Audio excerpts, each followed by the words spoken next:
एक दूर के गांव में थुंग थुंग नाम का बहुत गरीब लकड़हारा रहता था। वो रोज जंगल से लकड़ियां काटकर बाजार में बेचता और उसी से अपनी बीवी और छोटे बेटा का पेट पालता। एक दिन वो जंगल के बहुत अंदर चला गया, जहां उसने एक अजीब सा चमकता हुआ पेड़ देखा। उस पेड़ की पत्तियां हल्की हल्की गुलाबी से चमक रही थी। थुंग थुंग ने जैसे ही उस पेड़ को छुआ, अचानक पेड़ के अंदर से एक मीठी आवाज मैं आई। जादुई पेड़ हूँ, जो भी मेरी एक डाली काटेगा उसे हर रात एक सोने का फल मिलेगा।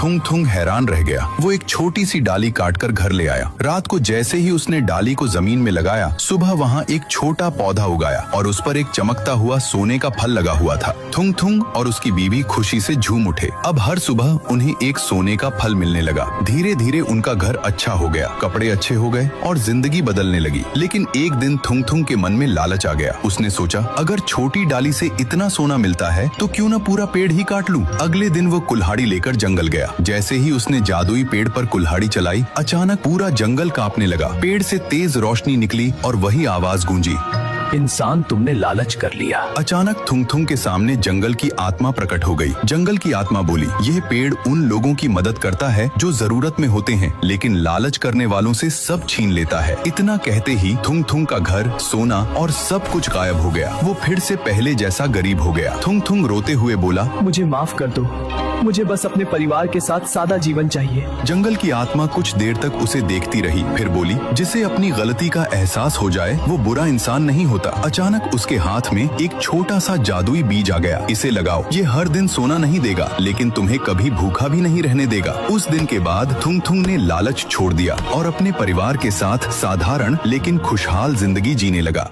भाई लोग, अगर तुम भी राय स्टार के फैन हो तो सब्सक्राइब करो।